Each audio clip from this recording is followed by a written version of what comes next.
We're kicking off our fun old-fashioned family Christmas by heading out into the country in the old front-wheel drive sleigh to embrace the frosty majesty of the winter landscape and select that most important of Christmas symbols. The Latch-Key Dads Holiday Special.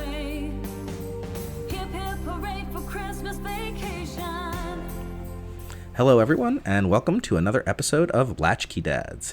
Here with me is Tim. Hey everybody. And I'm Greg.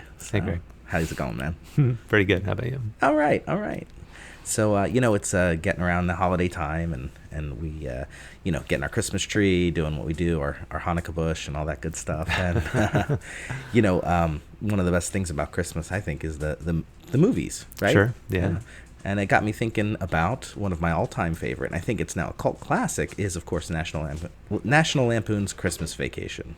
Yeah, it's funny to me how much it has shown up in so many places. You go to a local department store, they'll have a whole section during the holidays. It's all these things inspired by the movie, and it's on all the time. Yeah. So. I just was at a department store and I bought a shirt, and it's got the family truckster with the tree tied to the top with the roots and everything, and it says a good old family fashion Christmas or whatever on it. So I was like, I gotta get that. Yeah, and there was years ago I had found the glass mugs, the moose mugs. Oh yeah. And I was so happy. I loved them so much, but unfortunately they got packed improperly one year during the repacking at the end of the year, and they both ended up breaking. So we have little miniature ones that are plastic, so you can put basically a shot glass worth of eggnog in it, but not the full size. Yeah, not the full size ones anymore. So yeah, maybe I'll get another set one day. That would be cool. So, what was your first exposure to the movie? I want to say my brother and I went because there was some family function. There was some event that was going on. It might have been like a baby shower or something like that, where it was all the ladies in the family were getting together, and so I think, if I'm not mistaken, my brother and I ended up going and seeing it in the theater back when it came out. Oh, nice. Yeah. Okay. Oh, very cool. Yeah.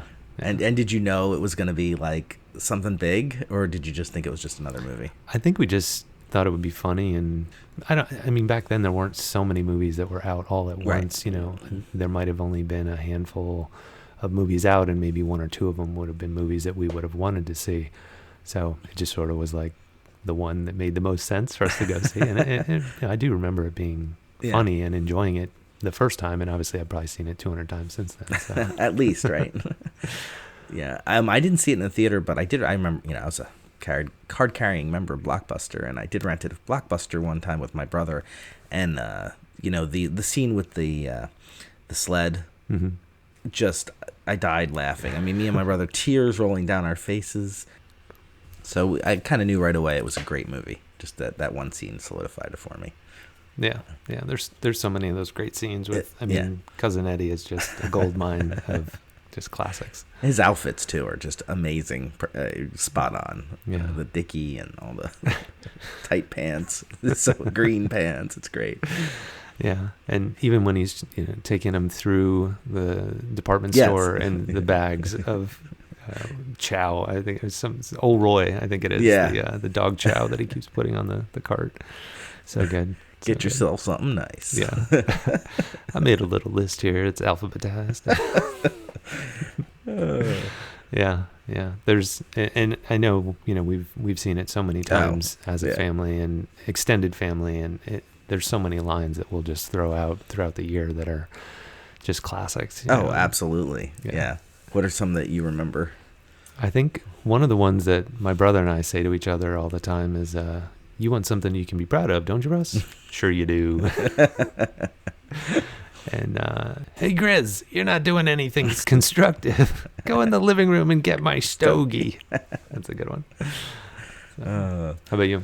Oh, my gosh. Well, there's the classic one when he's staring out the window. Let me see if I can recall it. The silent majesty of a winter's morn, the clean, cool chill of the holiday air, and a bleep in his bathrobe emptying a chemical toilet into my sewer. And then, of course, the most famous line is he holds up the beer and he goes, "My pooper's full," or whatever. Exactly. Yeah. Yeah. Some of those lines they're just fantastic. So he's not eating squirrels because they're high in cholesterol. Exactly. Yeah. And in that same scene when he turns and he yells, "Russ!" Right here, Dad. So good. I think the exterior illumination line also gets used pretty heavily. The little fool, lot of sap. That's another one. That's another one. Yeah. And the visual of him holding the Newsweek or whatever it is in bed, and his hands are sticking to everything. Yeah. Yeah. And he grabs the lamp, pulls it down, grabs Ellen's hair, and pulls it over. Yeah. So good. I think if that thing had 9 lives, it just spent them all. That's always one that gets a lot of. We do say this one again. It's an expletive. Hallelujah, holy bleep. Where's the Tylenol? Yeah. That gets said a few times around the holiday. Yeah. Or if something gets knocked over or broken, the fix the newel post line gets used quite a bit. Yeah. We, my wife and I, we're just huge fans of the movie, and I don't know if it was a situation of Siri overhearing us talking, but or Facebook or whatever, but on our computer there happened to be an advertisement for these two, couple sweaters, and we would never normally buy it something like this, but we were like, it's too great. And one says, "Why's the floor all wet, Todd?" And the other one says, "I don't know, Margot." And so anytime we go to a Christmas party, we're rocking those sweaters. That's fantastic. Yeah. We used to, when we first showed the kids, we would try to find it on TV so that it would be cleaned up a little bit. Cleaned up a little bit, but about 3 years ago, we just gave up and just started watching the DVD. Yeah. We're like, nothing they haven't heard from their friends at this point. Yeah, the school bus has taught them everything they needed to know. So yeah. All set. And then I think it was the year 2019, the movie theater near us. I love how they theaters are doing this now. They'll take classic movies and they'll play them like for a weekend or something like this. And so it was one of those places that has food and beer and drinks. And so we took the family and we had a few drinks and watched the movie on the big screen. So that was a lot of fun, to do. It's kind of a fun night out. Yeah, it's great to have that opportunity to see. I mean, everyone has a large TV now, so it's kind of theater-esque, but it's truly, a different experience when you're in the theater and see it on the big screen. So that's really cool. And when there's other people laughing along with you, it's just a cool experience. I guess it could sort of have like a Rocky Horror Picture Show sort of element to it, where everybody knows the lines and they're shouting them out as it goes. But I could absolutely see that. Yeah. I think one other line that just sort of jumped into my head that I've seen so many times, and obviously been in this situation where someone has eggnog, at a holiday party or something like that, and can I refill your eggnog? Get you something to eat? Drive you out to the middle of nowhere, leave you for dead? That one always made me laugh. And that's, I think, what's so good about the movie is it's so many little angles that make it humorous. The whole idea of having to deal with relatives. That annoying person that you're like, oh man, why are they here? And his under the breath comment to that is just really funny. Yeah. And in that same moment, they have this little, it's like a fan kind of thing that the candles are supposed to make delicate, spin. Expensive thing. Hits it, they all fall off. We had one of those growing up, and it was so touchy. Like, was it? Just, if you would breathe near it, all those things would fall off. But it was awesome when Eddie just knocks them all down. Down it goes. Yeah. It's good stuff. I think if you were to rank it among all of the National Lampoon's movies, it might be the best one. At least the most rewatchable. Yeah, I think Vegas might have come close, but it's probably just because of time. It was later, and it's more opportunity for streaming and all that kind of stuff. But I didn't know Vegas did that well. Yeah, I think more in the rewatching than in the original box office. But I think it's done fairly well. Yeah. I only remember that one scene where they're desperate for money, and I think it's Eddie. He's playing those really lame games like guess what number I have behind my back. And like all these obscene absurd silly gambling games. That's all I remember from that movie. I think he plays War and a couple other and then they go to the buffet and he's like, "I'll have some of the yellow." Now, don't go getting cheap on me. It's just this like slop. Which harkens back to the scene in Christmas Vacation where they're having dinner, and he like scoops up and like takes a bite off of the main spoon and then flops it down right on his dish. Yeah. And then I think Clark says, "Aunt Bethany, does your cat by any chance like Jell-O?" And then his line is, "I don't know about the cat, but I sure am enjoying it." Yeah, if we wanted to, we could probably go line for line. Really, yeah. Obviously, we know a lot about the movie because we've seen it so many times, but just a couple. Yeah, I was surprised. There's a lot of sort of behind the scenes things that happened during the course of either the shooting of the movie or specifics about the actors and stuff like that I had no idea about. So I thought it'd be fun to kind of go through and share some of those, behind the scenes. I didn't realize there was so much going on. Yeah, it's a little bit of drama. Yeah, a little bit. So the first thing that we found was that there's the classic scene where Chevy Chase loses his mind when the lights aren't working, and he starts punching Santa in the front yard and kicking everything. Well, in that scene, apparently he punched Santa and broke his pinky finger, and then proceeded to just start kicking everything because his hand hurt so much from breaking his finger. So that was kind of wild little side note to it. That's pretty cool. Yeah, I didn't know that. In this particular one, the Christmas Vacation, Russ is presented as being a few years younger than Audrey, but actually Johnny Galecki is a little bit older than Juliette Lewis, his older sister. And for those of you who like The Big Bang Theory, Johnny Galecki is which one? Sheldon? No, he's Leonard. Right. He's Leonard in that show, which I thought was kind of funny because he looks different, many years later. Sure. So. Yeah. And in addition to being in Christmas Vacation, he was also in another Christmas movie that same year, a movie called Prancer. Which my mom absolutely loves Prancer. But, a little more of a, I'll say serious. Wholesome, right? Wholesome, kind of movie versus the hilarity of Christmas Vacation. So. The original squirrel that they were going to use in that scene when he hears a noise, and we were just talking about the dinner scene. Sure. Unfortunately, it died right before filming, so they actually did use a wild squirrel for that. That's fantastic. So where's Eddie? Doesn't he usually eat these sort of things? Maybe there's more of a story there. The actress who plays Aunt Bethany, her name is Mae Kessel. She was also the voice of the cartoon Betty Boop, and in Popeye, she was the voice of Olive Oil. Wow. In the movie, she was 81 years old, and her counterpart, the actor who played her husband, William Hickey, was actually 19 years younger than her, and he played, obviously, Uncle Lewis. Uncle Lewis, yeah. Grace, they want you to say the blessing.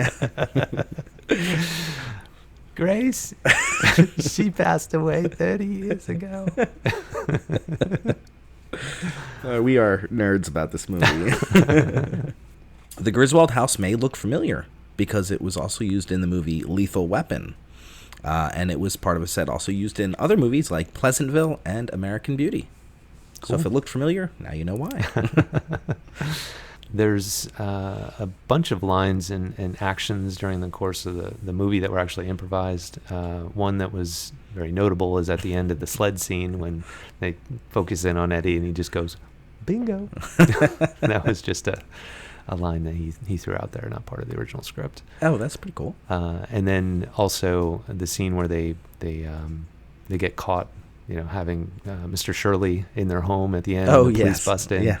When Ellen reaches over and puts her hand over Clark's crotch to protect it from whatever is about to happen, that was an improvised by her. And I guess she had sort of tipped Chevy off that she was going to do it, but nobody else knew that she was going to do it. So.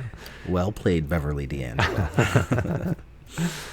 The movie is based on a short story written by John Hughes, who had written the previous two movies, European Vacation and just vacation movies. It was a short story called Christmas 59, and it was printed in the National Lampoon magazine in December of 1980.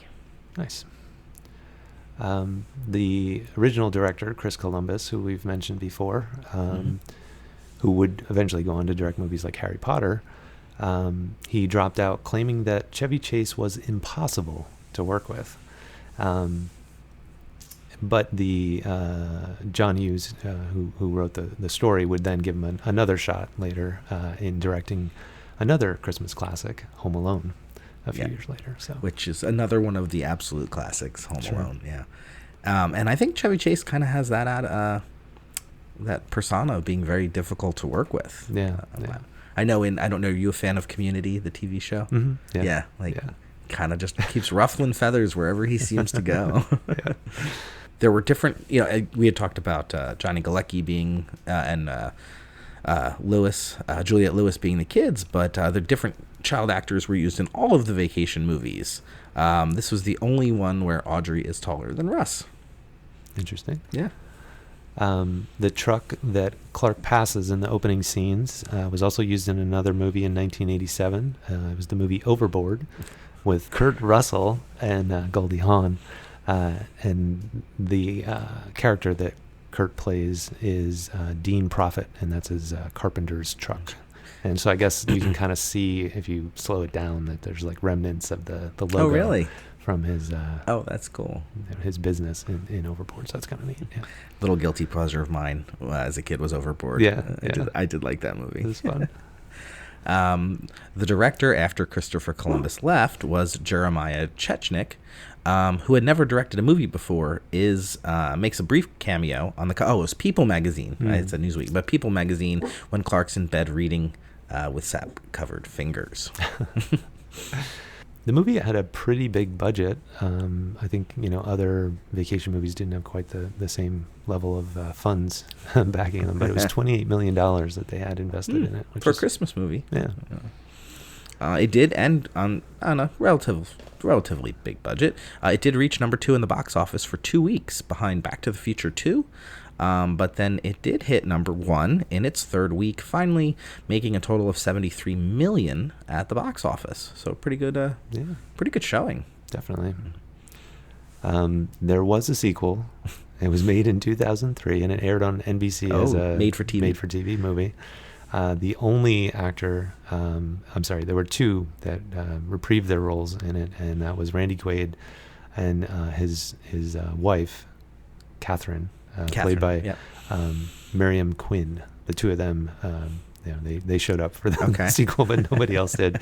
And it was very centric to the character of Eddie, but it didn't do terribly well. Yeah. Eddie's great as a side character, but it's difficult to make him the focal point of something. Yeah, definitely.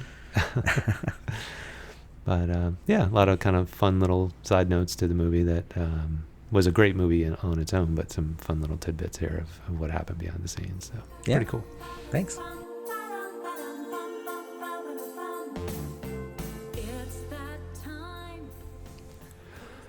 So as we mentioned, Christmas is right around the corner. Yep. And with that, there's lots of traditions and different things that, I'm sure you as a family enjoy, and, we do, and people all around the world have their little things that they do. Is there anything in particular that you guys love and really it's part of your Christmas every year? Well, the one thing that we really get excited about is being Italian. We do, we call it 7 fishes. So on Christmas Eve, it's all fish. So, it's fun preparing a menu different every year as what we're doing. My wife and I, we do like to cook. So we'll come up with, one year I made a Caesar salad with anchovy, like a side table. So I I was like a chef, and I had the little cart, and I came out and I made the anchovy paste and all that stuff, and that was fun. It was a lot of work, but that was really cool. And then you kind of always just doing random things, fried fish, or once in a while crab legs, crab cakes, things like that. And one year we miscounted and we only had 6, so we just opened up a can of tuna and put it on the table, because it's bad luck if you don't have the 7. So you're like, all right, I guess we're gonna put a little tuna on the table.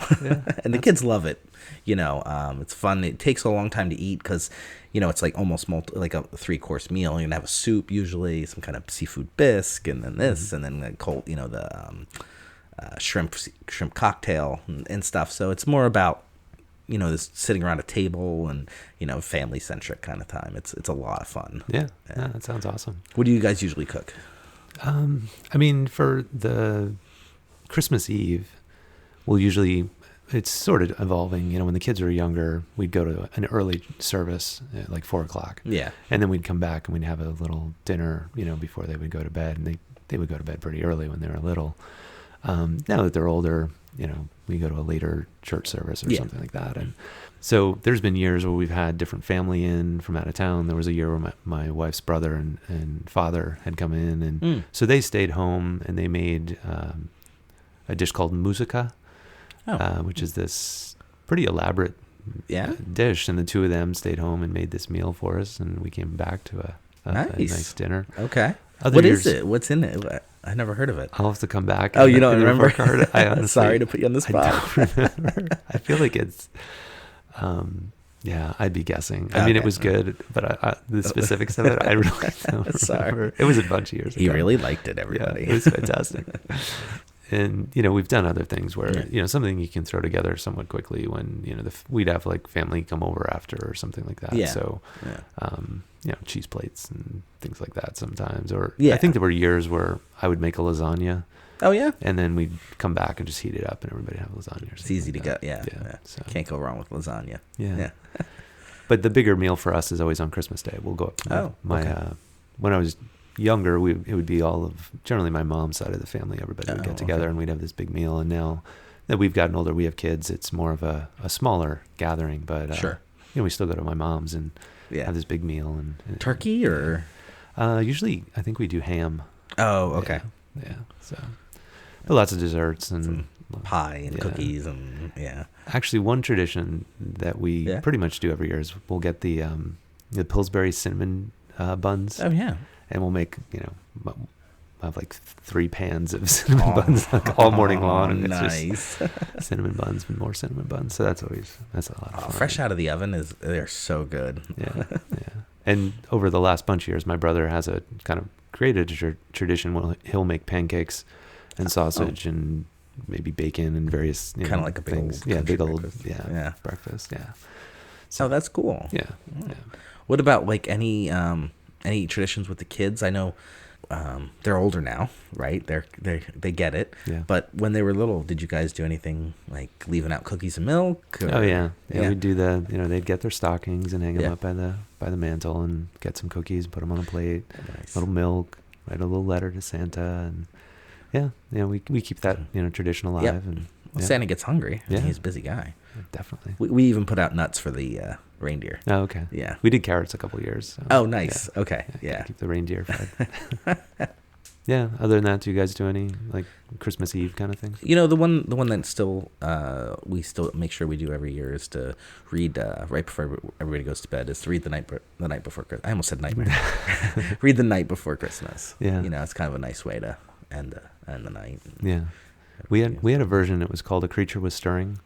Oh. And it was a fun book because it had the traditional story on one page, and then on the other page it was through the voice of a young boy who can't fall asleep on Christmas night. Oh, cool. So it's the same rhyming pattern as the original, but it's this boy, trying to convince himself to go to bed and not being able to do it and fearing that Santa's going to see that he's awake and pass over. Yeah, it's a fun story. Yeah. Oh, that's cool. I haven't seen that one. Yeah. If I can find it, I'll put a link on our website. Oh, cool. If people want to check it out. It's called A Creature Was Stirring. Yeah. I know that there were years when I was young that I just could not fall asleep. I just would lay there and toss and turn until like 2 a.m. and and some nights, like I remember I'd like the light would still be on outside. I'd close my door, not closed, but shut, and the light would still be on. And I'd go down and I'd look down and I'd see my parents still watching TV, and they'd look up at me and say, "Go to bed." And now looking back, they're like, "Why didn't this kid just go to sleep?" They must have been so tired. Yeah. Now, were you usually the first one to get up, or was it your brother? We would. It would. I think it would.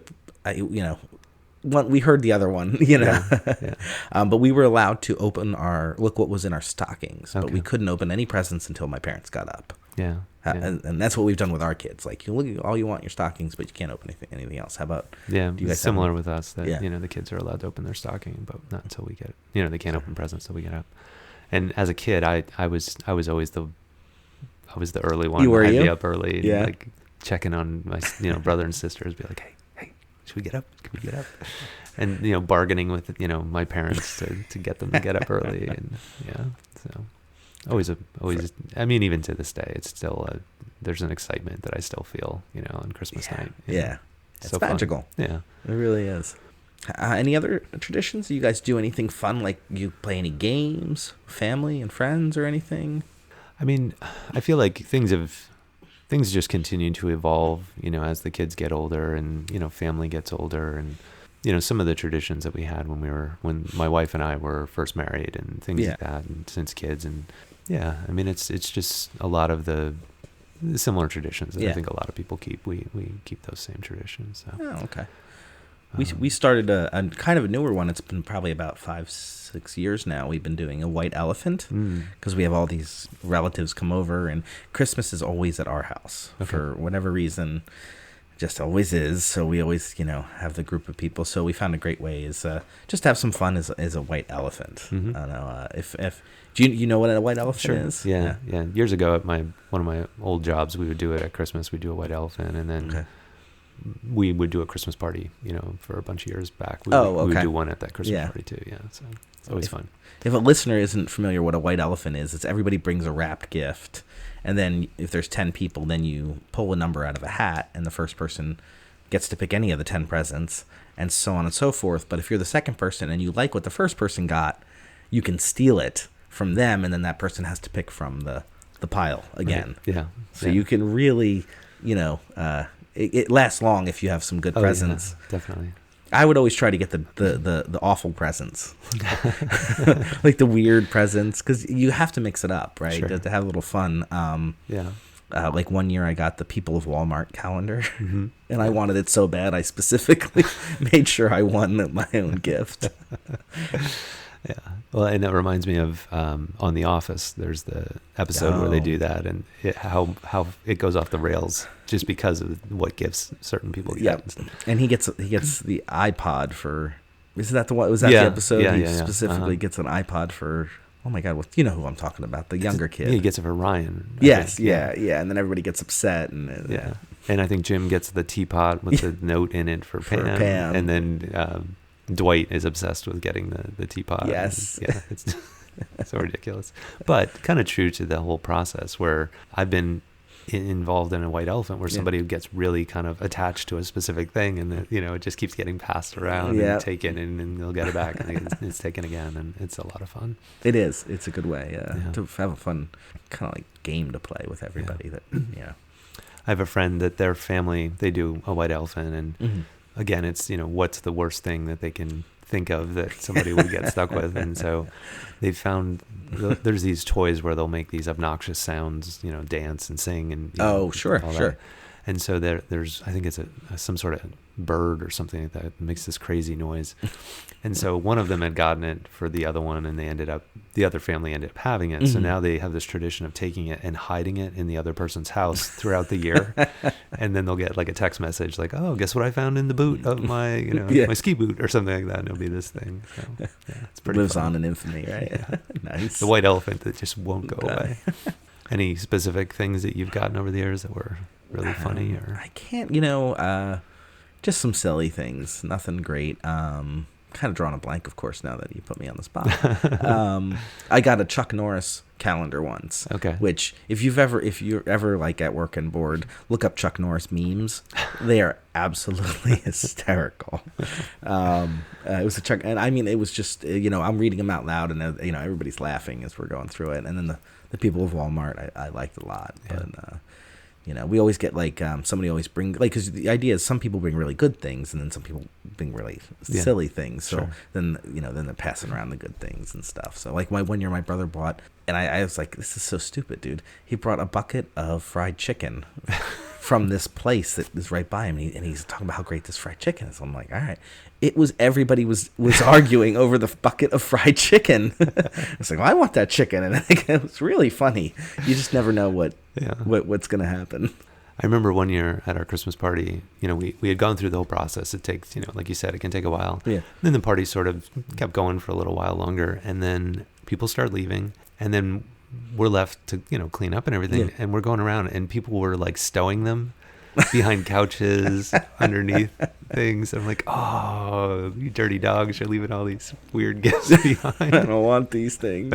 Yeah, so all those ended up being recycled for the next year. We had a little set them aside with our Christmas decorations. Okay. So then for next year's party, we just put them back in the mix for somebody else to get. Regifting the white elephant. Exactly. Yeah.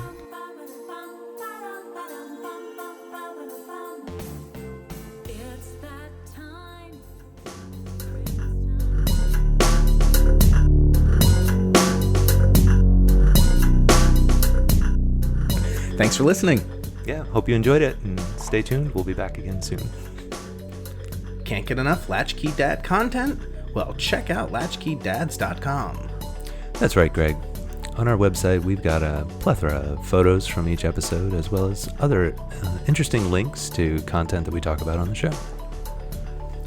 Yeah, Tim, I really enjoy all the pictures that you put up there, as they really bring the episode home. Yeah, I guess I'm not afraid to show those embarrassing photos of my childhood. So, yeah, we encourage you to check out the website, latchkeydads.com, for all that content.